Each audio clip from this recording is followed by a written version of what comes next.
Hello दोस्तों, आप सभी का ऑल अबाउट सोशियस में स्वागत है। और आज हम लोग जिस टॉपिक पे डिस्कस करने वाले हैं वो इग्नू का कंटेंट है। और आप लोग यहाँ पे देख सकते हैं टॉपिक है नौ उदारवादी परिप्रेक्ष्य। तो आखिर में नौ उदारवादी परिप्रेक्ष्य क्या है? न्यू लिबरलिज्म जिसे हम कहते हैं।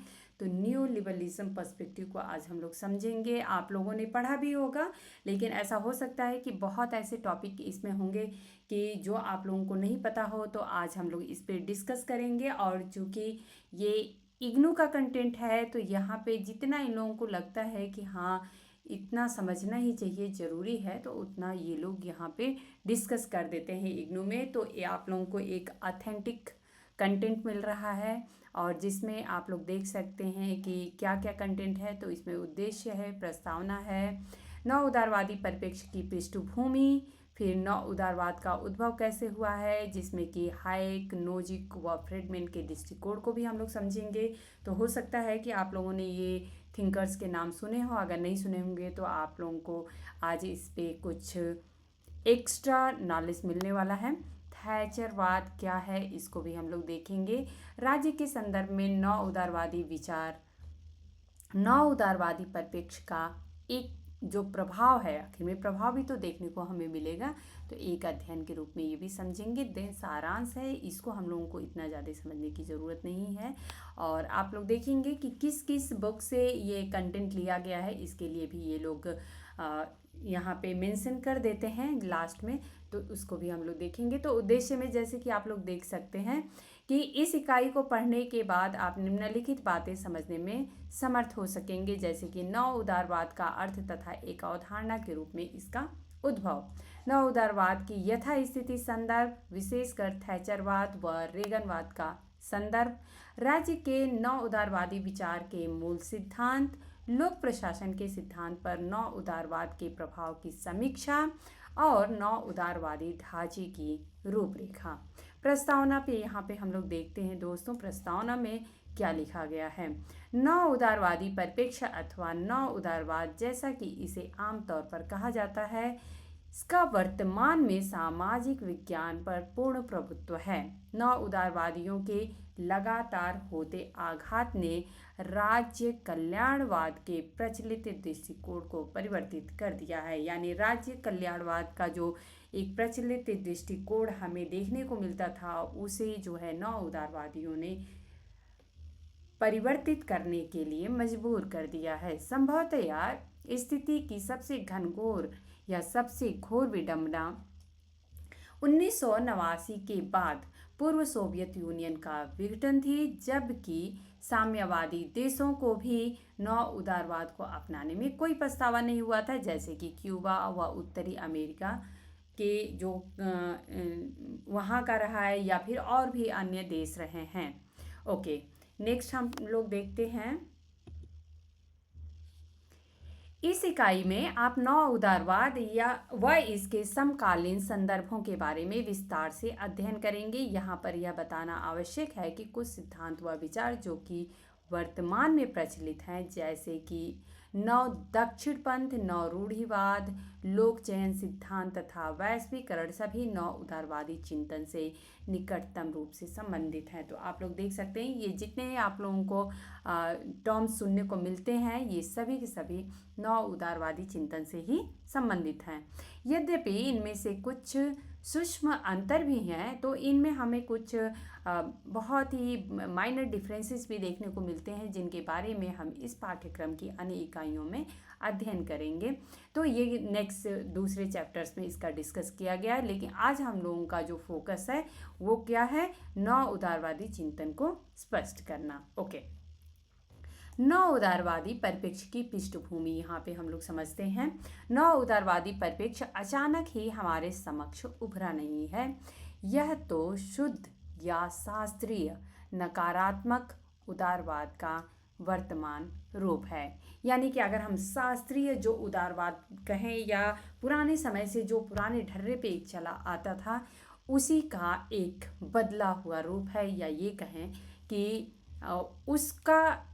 उसमें क्या क्या मॉडिफिकेशन हुआ और आज हम वर्तमान में उसे कैसे देखते हैं, वही हमारा नौ उदारवाद कहलाता है। ओके। तथा इसे सकारात्मक उदारवाद की ओर ले जाता है। कल्याणकारिता यानी कि कल्याणकारी राज्य तक जहाँ तक हम अभी पहुँचे हैं। सीमित राज्य की नौ उदारवादी धारणा शास्त्रीय उदारवाद के राज्य के काफ़ी समीप है, जहाँ राज्य केवल सुरक्षावादी कानून व व्यवस्था तक ही सीमित था, जो व्यक्तियों को उनके हितों की प्राप्ति अपने संभव तरीके द्वारा प्राप्त करने के लिए स्वतंत्र छोड़ देता था। तो जहाँ पे हम देखेंगे कि राज्य जो है वो केवल सुरक्षावादी तक सीमित था, जिसमें कि जो व्यक्ति थे उनके अपने हित हैं या उनको कैसे उनको प्राप्त करना उनके उनके लिए वो स्वतंत्र छोड़ता था। पूर्व सकारात्मक उदारवाद की ही तरह बाद में उत्पन्न हुए इसके विरोधी कल्याणकारी राज्य दोनों ही शास्त्रीय उदारवाद की अधिकता के प्रतिक्रिया स्वरूप उत्पन्न हुए थे। नव उदारवाद कल्याणकारी राज्य के प्रभाव के साथ परिणाम के रूप में सामने आया। लगभग 2 दशक पूर्व विश्व में फैले हुए उदार लोकतंत्रों, जिसमें कि भारत भी शामिल रहा, ने मुक्ति के लिए आवाज़ उठाई तथा वस्तुतः यह कल्याणकारी राज्य के अब तक के शक्तिशाली प्रतिमान की प्रति निराशा थी। यह अनुभव किया गया कि उदार लोकतांत्रिक कल्याणकारी राज्य उस लक्ष्य की प्राप्ति नहीं कर पाया है जिसके लिए इसे स्थापित किया गया था। तो यानी कि जब हम उदारवादी जो एक टाइम की बात करते हैं, जैसे कि इंडिया में यदि देखा जाए तो ये लगभग 90 के दशक में आया था। तो ये जिस मुद्दों को लेके और ये आया था हमारे बीच में, शायद वह उसे प्राप्त नहीं कर पाया या उसके लक्ष्य की प्राप्ति नहीं हो पाई। आय की असमानता व अन्य सामाजिक आर्थिक असमानताएं सामान्य बन गई थीं। बढ़ती हुई बेरोजगारी व अल्प रोजगार से अपराध के ग्राफ में वृद्धि हुई। तो बेरोजगारी था या बहुत कम लोगों के पास रोजगार, इससे हम देखेंगे कि अपराध में भी काफ़ी ज़्यादा बढ़ोतरी हमें देखने को मिली। शासक व जनता के मध्य की खाई भी विचारणीय बन गई और छुप न सकी। मीन्स ये जो एक खाई हम देखेंगे, या आज भी अगर हम देखें तो जो वेल एजुकेटेड लोग हैं या और इलिटरेट लोग हैं, इन दोनों में एक असमानता हमें काफ़ी ज़्यादा दिखाई देती है। शासक वर्ग, जिनमें राजनीतिक अधिकारी व नौकरशाही दोनों शामिल थे, वह भी भ्रष्ट, जड़वत व सामान्य नागरिकों की इच्छाओं के प्रति असंवेदनशील हो गए। तो अभी हम देखें कि जो लोग राजनीतिक अधिकारी या फिर नौकरशाही थे, ये लोग भी अगर हम देखें जो कि शासक वर्ग में आते हैं, वह भी इतने भ्रष्ट हो चुके थे कि जो लोगों की आखिर में बेसिक नीड क्या है उसके बारे में भी वो लोग क्या थे, असंवेदनशील थे। यानी उनके अंदर वो संवेदनशीलता, वो फीलिंग नहीं रही कि हाँ रियल में इनको किस चीज़ की ज़रूरत है और हमें क्या करना चाहिए। विषय को और जटिल बनाते हुए राज्य की गिरफ्त हर जगह पहुंच गई है और यह जनसाधारण के लिए घटन का कारण बन गई है। घटन नहीं, यहाँ आई थिंक घुटन होगा। ग्रेट ब्रिटेन, संयुक्त राज्य अमेरिका, फ्रांस, भारत तथा इनके जैसे अनेक देशों को अति राज्यवाद से पीड़ित कहा जाने लगा। तो यहाँ पे आप लोग देख सकते हैं कि क्या स्थिति रही। आप लोग पृष्ठभूमि देख रहे हैं कि आखिर में नव उदारवाद का जन्म कैसे होता है या वो अस्तित्व में कैसे आता है। ठीक उसी समय एक समानांतर व महत्वपूर्ण तथ्य उभर कर आया कि जन कार्यालय की स्थिति में होने वाले राज्य प्रभावशाली रूप से यह विश्वास करते हैं कि कल्याणकारी कार्यों के विस्तृत क्रम ने राज्य के प्रति बिना किसी बंधन और कर्तव्य के केवल प्रसिद्ध वस्तुओं के लिए सामान्य जनता की इच्छाओं को और अधिक भड़काया है। प्रतियोगी जनवाद या लोकवाद की राजनीति इसीलिए अस्तित्व में आई ताकि वर्तमान सरकार के भार अधिक बढ़ा सके। जो राजनीतिक शक्ति का प्रयोग कर रहे हैं उन्होंने भी महसूस किया कि यूनाइटेड किंगडम व फ्रांस जैसे देशों में कल्याणकारी कार्यक्रम जैसे कि सामाजिक सुरक्षा व्यवस्था या जिसे हम सेफ्टी नेट कहते हैं का नागरिकों द्वारा अनादर किया गया। एक संबंधित तथ्य जो समस्या को सुलझाता है वह यह था कि राज्य ने कल्याणकारी कार्यों जैसे कि बेरोजगारी सामाजिक सुरक्षा का एक अति आवश्यक अंग है, इसको एक अनावश्यक व उपेक्षित रूप से अपने सीमित वित्तीय संसाधनों पर दर्शाया। यहाँ पर यह विचार प्रकट होता है कि सदैव राज्य पर निर्भर रहने की अपेक्षा नागरिकों को स्वयं अपने जीवन को अधिक उन्नत बनाने व उसमें सुधार करने के लिए प्रयास करना चाहिए। ओके, अभी हम लोग देखेंगे नव उदारवाद का उद्भव। पूर्व इकाई में हमने संकेत दिया था कि 1970 के मध्य से आगे बढ़ते हुए 1980 के मध्य तक कैसे एक ऐसी स्थिति उत्पन्न हुई जहां उदार पूंजीवादी लोकतंत्र में कल्याणकारी राज्य के प्रति उच्च स्तर पर क्रोध व असंतुष्टि की भावना दिखाई दी, तथा साथ ही यह भी कि राज्य स्वयं नागरिकों की कभी समाप्त न होने वाली मांगों व व्यक्तिगत प्रयासों द्वारा अपनी स्थिति को सुधारने के प्रति उनकी अरुचि व अनिच्छा से बहुत ही क्रोधित और उलझन में था। तो आप लोग यहाँ पे देख सकते हैं कि स्थिति ऐसी थी कि जो राज्य है वो देख रहा है कि जो नागरिक हैं उनकी जो समस्याएं हैं वो कभी समाप्त नहीं हो सकती हैं, और वो जो हैं जो भी नागरिक हैं वो भी अपनी समस्या को खुद सुलझाने के लिए या अपनी स्थिति को सुधारने के लिए इतनी ज़्यादा इच्छा नहीं जाहिर करते हैं। तो इसकी वजह से काफ़ी ज़्यादा उलझन था। यह इस सामान्य पृष्ठभूमि के विरुद्ध था कि ग्रेट ब्रिटेन, संयुक्त राज्य अमेरिका व अन्य पश्चिमी लोकतंत्र में नव उदारवाद एक सिद्धांत व व्यवहार के रूप में उत्पन्न हुआ। यहाँ पर अब हम नव उदारवाद व अथवा नव दक्षिणपंथ के निदर्शन के अस्तित्व में आने के संबंध में विस्तार से विवेचन करेंगे। ओके, तो यहाँ पे आप लोग देख सकते हैं हायेक, नोजिक व फ्रेडमैन के दृष्टिकोण क्या कहते हैं। नव उदारवादी राज्य को नव दक्षिणपंथी दर्शन के साकार के रूप में देखा जाता है, जो कि 1970 के अंत में थैचरवादी इंग्लैंड में उद्भव हुआ था। वैकल्पिक रूप से हम कह सकते हैं कि नव दक्षिणपंथ नव उदारवाद का ही एक रूप था, क्योंकि यह ग्रेट ब्रिटेन में उसके परिसीमित अर्थात कंजर्वेटिव प्रधानमंत्री मार्गरेट थैचर की छत्रछाया में उद्भव हुआ था। इस प्रकार 1970 के अंत व 1980 के वर्तमान में नव दक्षिणपंथी के उद्भव के संबंध में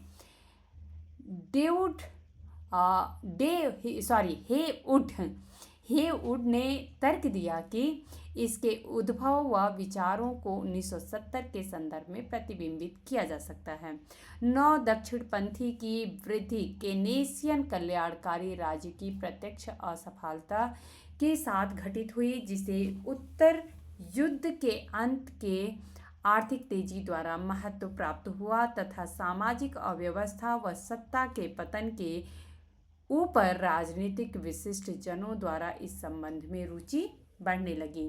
नव दक्षिणपंथ शब्द सबसे पहले शिकागो विश्वविद्यालय के कुछ वित्तीय समूहों के साथ जुड़ा था, जो 3 मुख्य आर्थिक व राजनीतिक चिंतकों के लेखों से प्रभावित था, जिसमें फ्रेडरिक वॉन हायेक, रॉबर्ट नाजिक व मिल्टन फ्रीडमैन थे। तो यहाँ पे आप लोगों को क्वेश्चन जो पूछे जाते हैं दोस्तों वो ऐसे ही पूछ दिया जाता है। अभी जैसे कि यहाँ पे आया कि नव दक्षिणपंथ शब्द जो है वो सबसे पहले कहाँ उभर के आया था, तो आप लोग देख सकते हैं ये शिकागो विश्वविद्यालय से इसकी उत्पत्ति होती है, और जिसके लिए अगर हम जिम्मेदार देखें तो कौन था, फ्रेडरिक वॉन हायेक, रॉबर्ट नाजिक व मिल्टन फ्रीडमैन।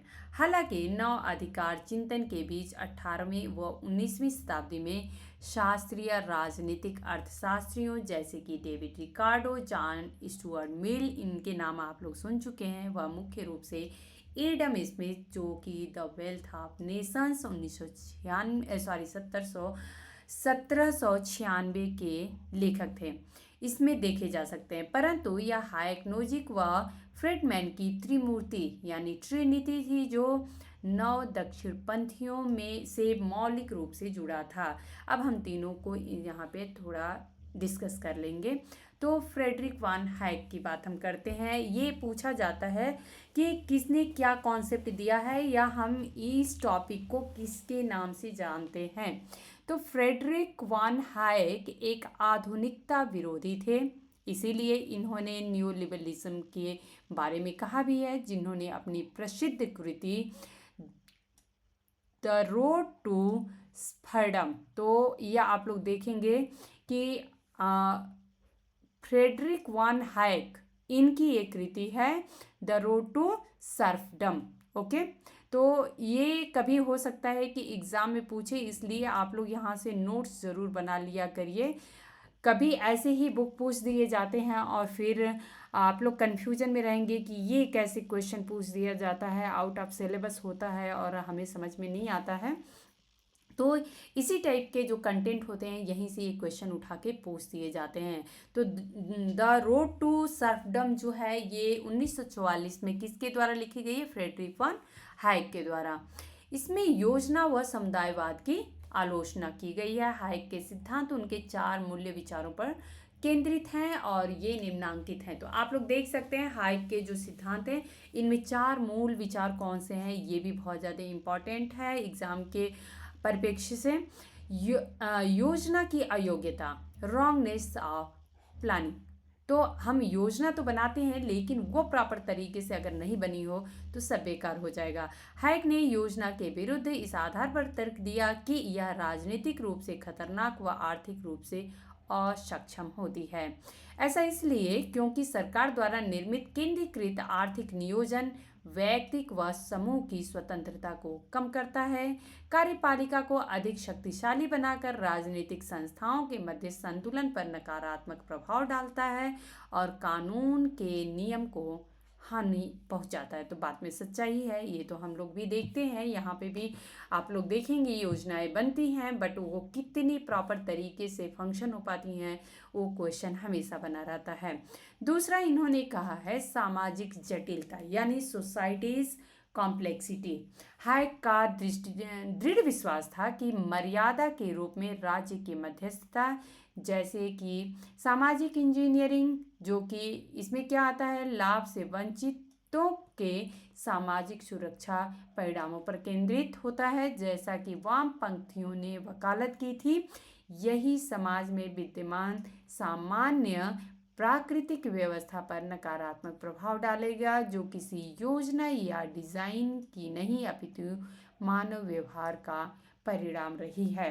तो सोसाइटी को हम देखते हैं बहुत ज़्यादा कॉम्प्लेक्स है, तो किसी भी चीज़ को एग्जीक्यूट करना भी उतना ही ज़्यादा मुश्किल होता है।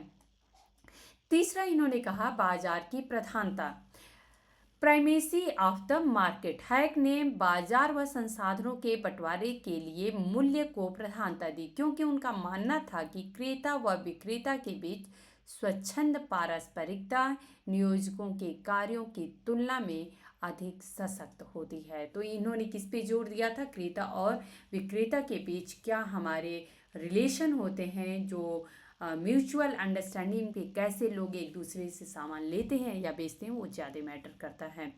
यहाँ पे चौथा टॉपिक है कि सामाजिक आर्थिक क्रियाओं के लिए एक ढांचा तथा कानून के शासन को समर्थन, a framework for socio-economic activity and upholding the rule of law।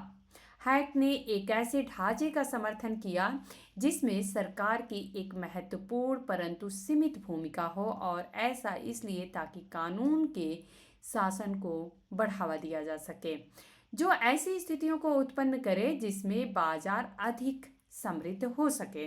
तो उदारवाद में हमने देखा कि बाजार के समृद्ध होने की ही बात की जाती है। उदारीकरण में जब आता है द वेल्थ ऑफ नेशन जब लिखा गया था तो उस समय भी यही बात की गई थी, लिबरलिज्म की बात की गई थी। यहाँ यह बताना आवश्यक है कि हैक के लेखों का एक बड़ा अंश 1945 के बाद लिखा गया, तथा यहाँ यह भी कि इसने ब्रिटेन के में विवादों को जन्म दिया क्योंकि उसने तथाकथित मध्य मार्ग में विश्वास को चुनौती दी। तो अगर हम देखें कि जो एक बीच का समय हो चला था, अगर हम मिड टाइम देखें 90s के, या हम 90s के आसपास के टाइम को देखें, तो एक हम मध्य मार्ग की बात करते हैं, मीन्स एक उदारीवादिता की बात करते थे। तो इसको उन्होंने चुनौती दिया था, जो उनके लेख थे जिसमें स्वतंत्रता और नियोजन दोनों सम्मिलित थे, तथा जो परिमित दल व श्रमिक दल के विशिष्ट जनों जैसे कि क्लेमेंट एटली, ह्यू गेटिस्केल व हेरोल्ड विल्सन को के एक राष्ट्र शाखा में मौजूद था। यहाँ पे दूसरे थिंकर आते हैं रॉबर्ट नोजिक। इनके बारे में हम लोग थोड़ा सा समझेंगे कि इन्होंने क्या विचार दिए हैं। रॉबर्ट नोजिक 20वीं शताब्दी के अंत के एक बहुत ही प्रभावशाली विचारक थे। उनका अंतिम कार्य अक्टूबर 2001 में प्रकाशित हुआ, और कौन सा था वो? Invariances the structure of the objective world. तो ये एक बहुत ही इम्पॉर्टेंट बुक है दोस्तों, यहाँ से भी क्वेश्चन बन सकता है, आप लोग ज़रूर नोट कर लीजिएगा। वह एक प्रधान अमेरिकी बुद्धिजीवी थे जिनकी दो मुख्य कृतियों एनार्की स्टेट एंड यूटोपिया व फिलोसॉफिकल एक्सप्लेनेशंस, ये दो बुक आप लोग देख सकते हैं, ने दक्षिण पंथ को एक नई ऊंचाई प्रदान की। तो ये दोनों बुक भी जो है उनके आप लोग ज़रूर नोट कर लीजिएगा। 3 बुक इनके आप लोग यहाँ पे देख लिए रॉबर्ट नोजिक के, तो आप लोग ज़रूर नोट डाउन कर लीजिएगा। वे जॉन लॉक के उस विचार से प्रभावित थे जिसने न्यूनतम राज्य व निम्न टैक्स की वकालत की थी। तो जॉन लॉक को यदि आप लोग एकदम शुरू के जब समाजशास्त्र के उद्भव में आप लोग पढ़ते हैं, तो आप लोग देखेंगे कि उन्होंने इस बात की वकालत की है कि राज्य का नियंत्रण जो होना चाहिए वो क्या होना चाहिए? बिल्कुल न्यूनतम होना चाहिए, और निम्न टैक्स की यानी टैक्स कलेक्शन जो है वो कम से कम होना चाहिए। इसकी वकालत जॉन लॉक ने की थी। तो ये उनके काफ़ी ज़्यादा समर्थक रहे हैं। जो सामाजिक लोकतंत्र, कल्याणवाद, समुदायवाद, सामाजिक न्याय व विशाल सरकार पर प्रत्यक्ष प्रहार के रूप में परिवर्तित हो गया। तो जब अगर हम लो टैक्सेस की बात करेंगे या फिर न्यूनतम जो राज्य के कंट्रोल की बात करेंगे, नियंत्रण की बात करेंगे, तो आप लोग देखेंगे कि ये नेचुरल सी बात है कि जो एक हमें सरकार दिखती है, गवर्नमेंट दिखती है, उस पर एक प्रहार जैसा दिखता है, क्योंकि गवर्नमेंट तो चाहती है कि हम जितने हो सके उतने ज़्यादा हम टैक्सेस कलेक्ट करें और फिर उससे हम काम कर सकें। नोजिक के निरंतर व ललकारपूर्ण विचारों ने उन्हें शैक्षणिक जगत के संकीर्ण घेरे के बाहर ला खड़ा किया है। उनकी प्रथम व सर्वाधिक प्रसिद्ध कृति जो थी वो थी एनार्की स्टेट एवं यूटोपिया। उनकी प्रथम व सर्वाधिक हार्वर्ड के सहपाठी जॉन रॉल्स की न्याय की अवधारणा की आलोचना की। तो यहाँ पे आप लोग ध्यान दीजिएगा, एक ये भी फैक्ट निकल के आता है कि थ्योरी ऑफ जस्टिस किसने दिया है? तो ये जॉन रॉल्स के द्वारा दिया गया है। मैं इसीलिए कहती हूँ आप लोग ऑथेंटिक बुक्स पढ़ा करिए, तो उससे आप लोगों को जो नॉलेज होता है या जो कंटेंट होते हैं वो ऐसे ऐसे निकल के आते हैं जो कि हम लोगों को नॉर्मल बुक्स में इधर उधर कहीं नहीं मिल पाता है। रॉल्स की पुस्तक नौकरशाही कल्याणकारी राज्य के लिए एक दर्शन शास्त्रीय समर्थन उपलब्ध कराती है। साथ ही वह इस बात की एक तर्कयुक्त वकालत करती है कि राज्य गरीब तथा वंचितों की सहायता करने हेतु संपत्ति का पुनर्वितरण करे। इसके अतिरिक्त रॉल्स का मुख्य कथन यह था कि असमानता को नैतिक रूप से उचित बताना खराब को अच्छा बनाता है। इसके विपरीत नोजिक ने तर्क दिया कि व्यक्ति के अधिकार प्राथमिक हैं तथा एक न्यूनतम राज्य से अधिक कोई भी नहीं है जो हिंसा व चोरी के प्रति सक्षम सुरक्षा दे सके तथा इस बात का आश्वासन दे सके कि अनुबंध की स्वीकृति जो है वो न्यायोचित है, जब तक कि वितरण को वयस्कों की संपत्ति के द्वारा मुक्त विनिमय द्वारा लाया जाए, चाहे इस प्रक्रिया के द्वारा विशाल असमानता ही क्यों न उत्पन्न हो।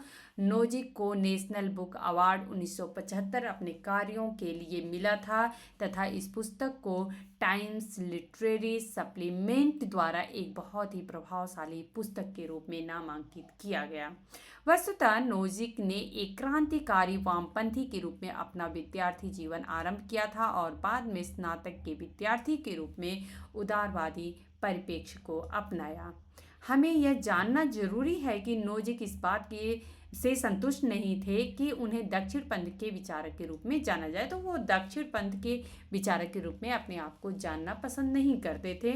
उन्होंने इस बात का स्पष्टीकरण एक लेख के माध्यम से न्यूयॉर्क टाइम्स में 1978 में किया था। दक्षिण पंथ विचारधारा के लोग खुली या मुक्त बाजार नीति को पसंद करते हैं, लेकिन निजी स्वतंत्रता को पसंद नहीं करते, जैसा कि हम समलैंगिक अधिकार या फिर हम राइट्स ऑफ होमोसेक्सुअल्स की जो हम कंडीशन देखते हैं, इसकी स्थिति में भी देखते हैं कि लोग जो है वो पसंद नहीं करते हैं। परंतु मैं इन्हें संयुक्त संपूर्ण के रूप में देखता हूँ, ये इन्होंने कहा था। नोजिक के राजनीतिक व सामाजिक दर्शन शास्त्र में निम्नलिखित बिंदु समाहित हैं। तो अभी इसमें हम लोग देखेंगे कि इन्होंने क्या क्या पॉइंट्स कहे हैं। इसमें अधिकार का सिद्धांत है, इंटाइटलमेंट थ्योरी, स्वस्वामित्व या विल्ट चैम्बरलेन विवाद भी संबंधित है। तो the self ownership or Wilt Chamberlain argument.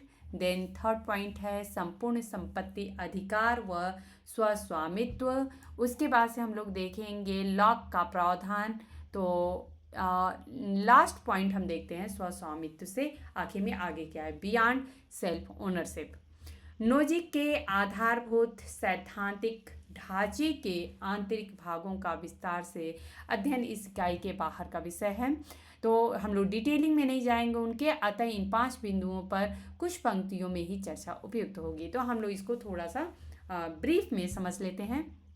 उनका दक्षिण पंथ का सिद्धांत इस मुख्य सिद्धांत पर केंद्रित है कि केवल मुक्त व्यापार विनिमय में ही व्यक्ति को समान समझकर व्यवहार किया जाता है।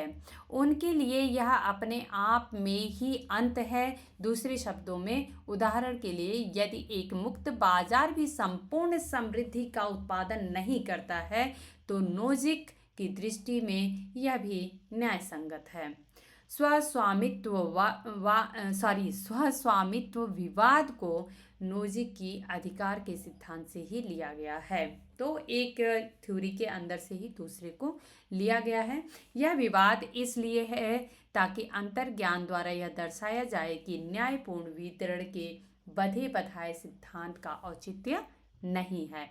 स्वस्वामित्व का तर्क विल्ट चैम्बरलेन तर्क का ही एक स्पष्टीकरण है। स्वस्वामित्व का सिद्धांत इस विचार पर आधारित है कि प्रत्येक मानव जो होता है वो अद्वितीय है और स्वयं अपने आप में निमित्त है, तो हर कोई डिफरेंट होता है। इसका यह अर्थ है कि उसे किसी दूसरे प्रयोजन के लिए प्रयुक्त नहीं किया जा सकता है, यानी कि सेम थिंग हम हर किसी पे अप्लाई नहीं कर सकते हैं। व्यक्ति को प्रयोजन बनाने वाला तथ्य यह है कि कुछ भी कार्य करने में उसके पास उदार रूप से चयन करने की क्षमता होती है। यही गुण व्यक्तियों को अन्यों से पृथक करता है, जैसे वस्तुओं व जानवर से, कि हम सबको एक जैसा ट्रीट नहीं कर सकते हैं। स्वस्वामित्व के तर्क का महत्व यह दर्शाता है कि पुनर्वितरण कर निर्धारण, जिसकी रॉल्स द्वारा वकालत की गई, लोगों को मात्र एक साधन के रूप में इस्तेमाल करने के समान है, अर्थात वह उनके स्वस्वामित्व के साथ स्थिर नहीं होती, क्योंकि यह उन्हें बिना उनकी सहमति के इस्तेमाल करती है।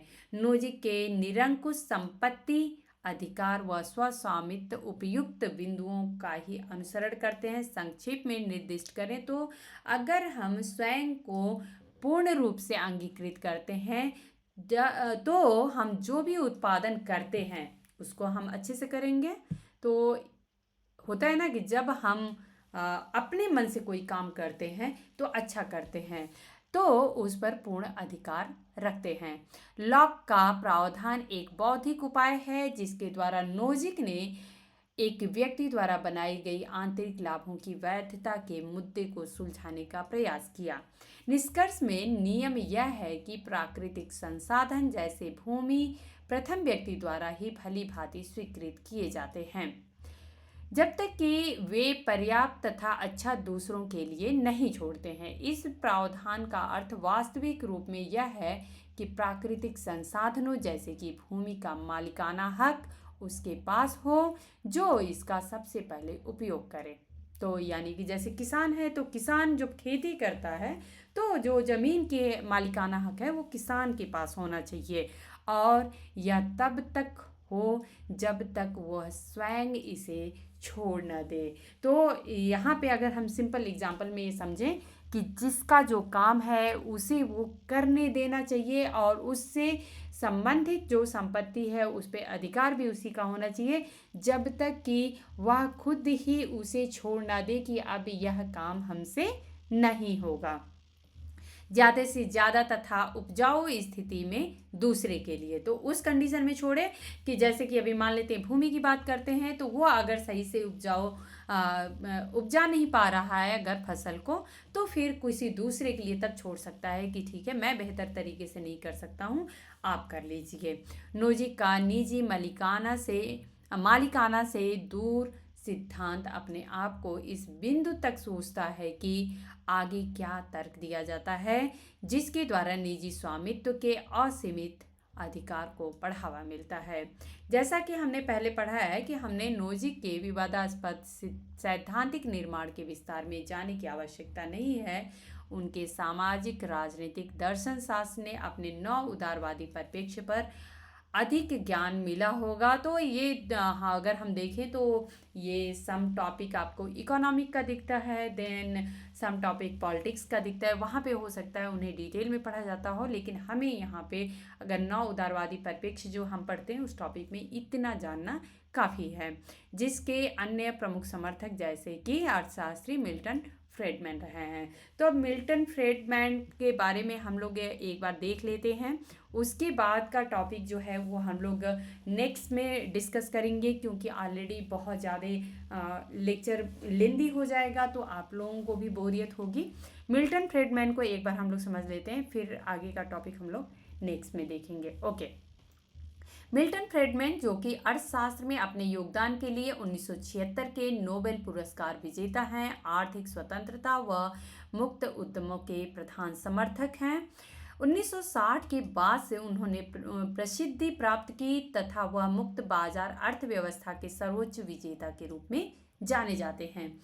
उनके विचार, उनकी कृति free to choose, very very important दोस्तों, आप लोग ज़रूर इसे नोट कर लीजिएगा। ये बुक लिखी गई है मिल्टन फ्रीडमैन के द्वारा, कभी भी एग्जाम में पूछा जा सकता है के से लिए गए हैं। फ्रीडमैन ने केनेसियन चालित पाश्चात्य सरकारों की अकर्मण्यता पर प्रहार किया तथा राज्य द्वारा प्रेरित कल्याणकारी मानदंडों की असफलता को दर्शाया।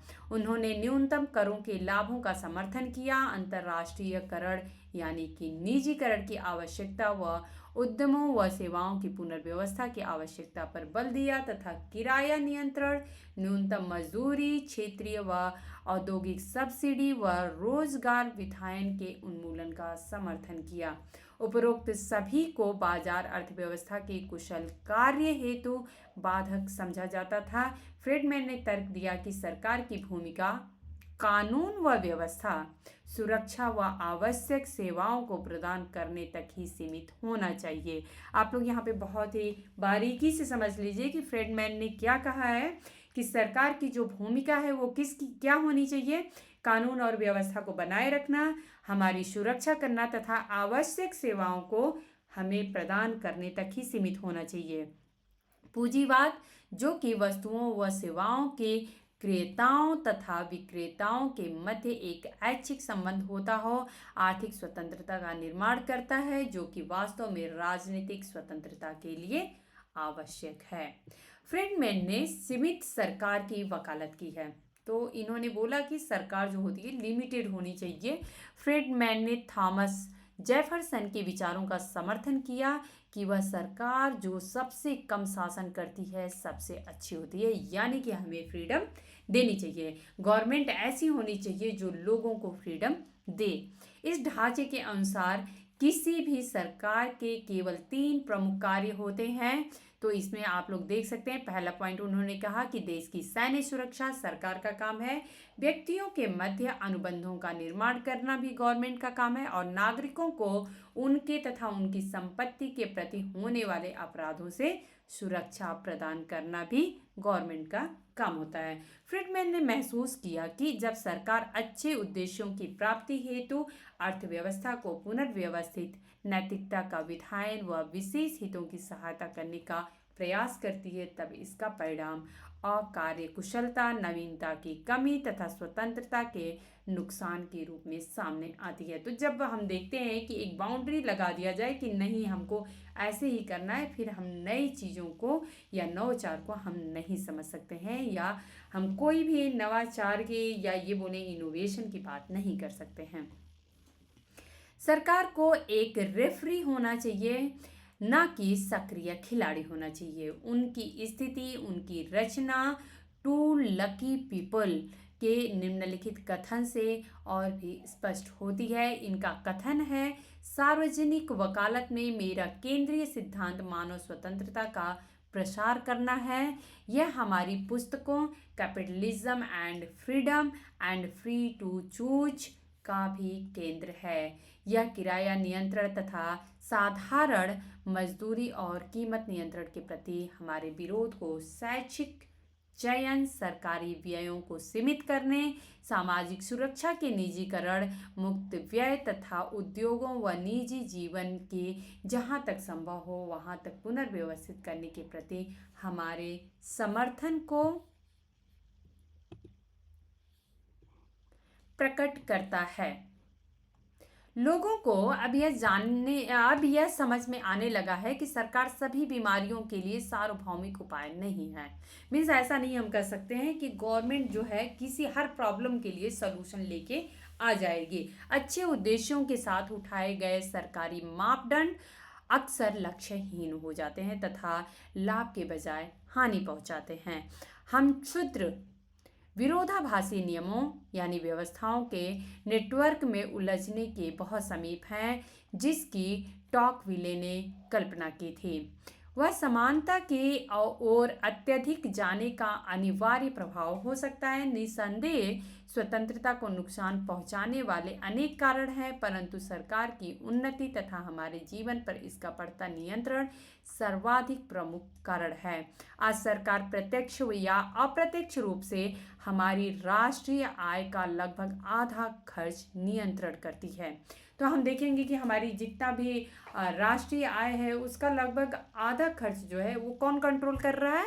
गवर्नमेंट कंट्रोल कर रही है। किस तरीके से? डायरेक्ट या इनडायरेक्ट तरीके से। व्यवहार के आधार पर कुछ सफलताओं के अतिरिक्त हम अधिकतया पराजित ही रहे हैं। यदि विचारों के आधार पर देखें तो हम विजय की ओर अग्रसर हैं। संयुक्त राज्य अमेरिका की जनता अब यह धीरे धीरे पहचानने लगी है कि सरकार उनकी सभी समस्याओं का सार्वभौमिक समाधान नहीं है।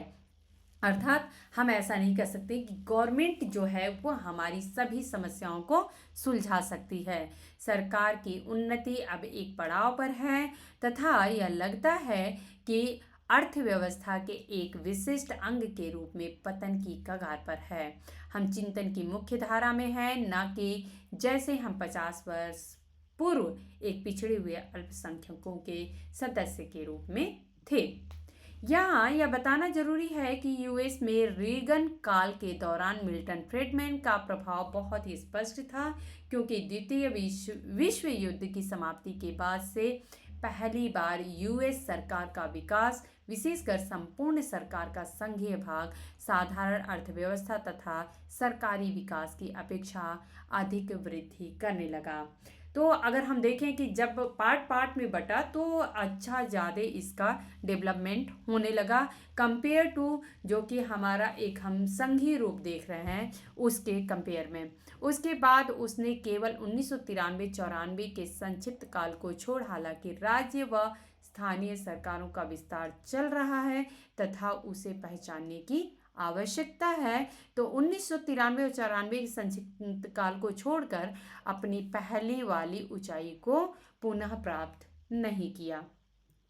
वस्तुतः राष्ट्रपति रीगन द्वारा अपनाया गया नौ उदारवादी एजेंडा फ्रेडमैन की ही रचना थी। 1980 में रीगन ने जॉर्ज सुच की अध्यक्षता वाली आर्थिक नीति समन्वय समिति, जिसे हम इकोनॉमिक पॉलिसी कोऑर्डिनेटिंग कमेटी भी कहते हैं, के लिए फ्रेडमैन को नियुक्त किया, जिससे उसके निर्वाचन के पश्चात एक सक्रिय कार्यक्रम का विकास किया जाए। चुनाव के उत्तरोत्तर यानी बाद में फ्रेडमैन को सुच के साथ रीगन प्रशासन हेतु आर्थिक रणनीति की प्राप्ति हुई। राष्ट्रपति रीगन ने इसे अपनी सहमति प्रदान की तथा सुझावों के अनुरूप कदम उठाए। तत्पश्चात फ्रेडमैन राष्ट्रपति की आर्थिक नीति सलाहकार परिषद में शामिल हुए, जो कि नियमित रूप से पूर्व राष्ट्रपति से ही संबंधित रही ताकि नए आर्थिक कार्यक्रमों को चलाया जा सके। इस प्रकार हम देखेंगे कि हायेक, नोजिक व फ्रेडमैन की त्रिमूर्ति ने नौ दक्षिणपंथी विचार की बौद्धिक तथा मानसिक वृद्धि की दिशा प्रदान की। जैसा कि पहले बताया जा चुका है कि इन विचारों को यूके में परिमित दल की मार्गरेट थैचर ने के नेतृत्व में अधिक उत्साहपूर्वक अपनाया गया तथा वास्तव में ये विचार ब्रिटिश राजनीति की इस लौह महिला के साथ इतने निकट से जुड़े हैं कि इन्हें सामूहिक रूप से थैचरवाद के रूप में जाना जाने लगा। उसी तरह जिस तरह अमेरिका के स्वर्गीय राष्ट्रपति रोनाल्ड रीगन द्वारा संचालित नीतियों को रीगोनॉमिक्स या रीगनवाद के नाम से कहा गया या जाना जाता है। तो थैचरवाद क्या है, अब इसको हम लोग नेक्स्ट लेक्चर में डिटेल में समझेंगे, क्योंकि अभी और भी कम से कम इतना ही टाइम लगेगा डिस्कस करने के लिए।